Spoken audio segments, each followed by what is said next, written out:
جناب علامہ صاحب نے عطا فرمایا شیریں لسانی کے ساتھ سبحان اللہ اور نقطہ بیانی کے ساتھ، اس کے بعد اتنی لمبی چوڑی گفتگو کرنا کوئی خاص مقصد نہیں بنتا، لیکن آپ کے مزاج کو ملحوظ خاطر رکھتے ہوئے جتنا بھی بیان کیا گیا، ذکر و اذکار کیا گیا، محفل سجائی گئی، قرآن پاک کی تلاوت کی گئی، یہ سارا اہتمام کس کے لیے؟ یہ آپ کے میرے نبی محمد مصطفیٰ صلی اللہ علیہ وسلم کے لیے۔ سبحان اللہ پوری تقریر کا نچوڑ جو ہے وہ اس کلام میں ہے، وَرَفَعْنَا لَكَ ذِكْرَكَ۔ سبحان اللہ اے محبوب تیرے ذکر کو میں نے تیرے لیے بلند فرما دیا ہے۔ سبحان اللہ۔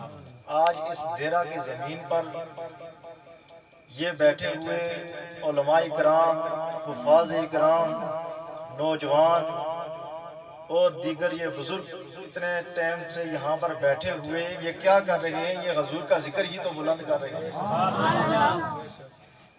تو امام الانبیاء کے غلاموں، اللہ تعالیٰ نے حضور کے ذکر کو بلند فرما دیا ہے۔ اب کب سے بلند فرمایا؟ تب سے بلند فرمایا کہ جب حضرت آدم بھی موجود نہیں تھے۔ بے شک سبحان اللہ۔ تب کب سے بلند فرمایا؟ رب فرماتا ہے محبوب سب سے پہلے میں نے اپنے نور سے تیرے نور کو پیدا فرمایا، اس نور کی خیرات لے کر میں نے پوری کائنات کو بنا رہا۔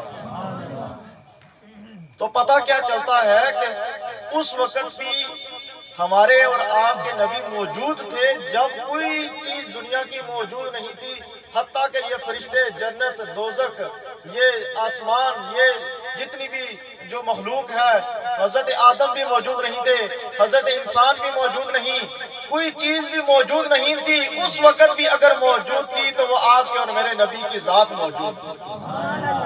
کیا؟ وَرَفَعْنَا لَكَ ذِكْرَكَ، اے محبوب تیرے ذکر کو میں نے تیرے لیے بلند فرما دیا۔ اور امام الانبیاء کے غلاموں، حضور کی شان تو وراء الورا ہے۔ علامہ صاحب نے جو بیان فرمایا، تو اس بیان کا مقصد کیا ہے؟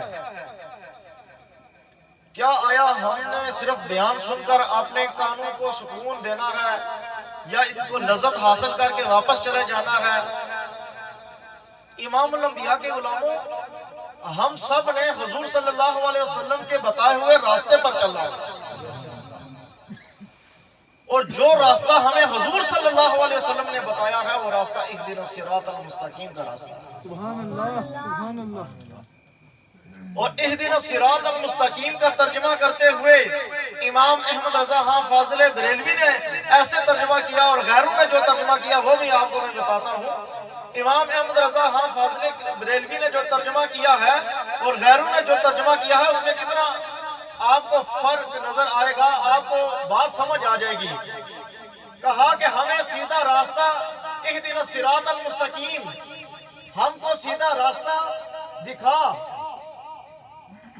اور امام احمد رضا خان فاضل بریلوی نے ترجمہ کیا، ہم کو سیدھے راستے پر چلا۔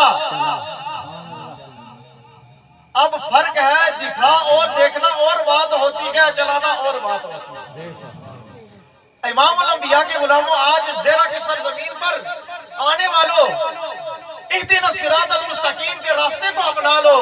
یہی وہ راستہ ہے جو ہمیں جو ہے یہ حضور کے در میں بھی لے کے جائے گا اور جنت الفردوس میں بھی لے کے جائے گا۔ اہدنا الصراط المستقیم فرمایا، ہمیں سیدھا راستہ دکھا۔ یہ غیروں نے ترجمہ کیا ہے، انہوں نے ابھی تک دیکھا ہی نہیں ہے تو چلنا تو دور کی بات۔ لیکن امام احمد رضا خان فاضل بریلوی نے بڑی باریکی کی بات کہتے ہوئے کہا، ترجمہ کرتے ہوئے، کیونکہ امام احمد رضا خان فاضل بریلوی کوئی عام شخصیت نہیں تھی، تو آپ نے کہا کہ ہم کو سیدھے راستے پر چلا۔ میں یہاں سے بیٹھ کر یہ کہتا ہوں یہ راستہ جو ہے فلاں یہاں سے جائیں گے ایک نیلی نیچے جائیں گے وہاں سے جو ڈڈیال روڈ کے ایک طرف ڈڈیال کی طرف روڈ جاتی ہے دوسری میرپور کی طرف جاتی ہے تو یہ میں نے راستہ دکھا دیا آپ کو اور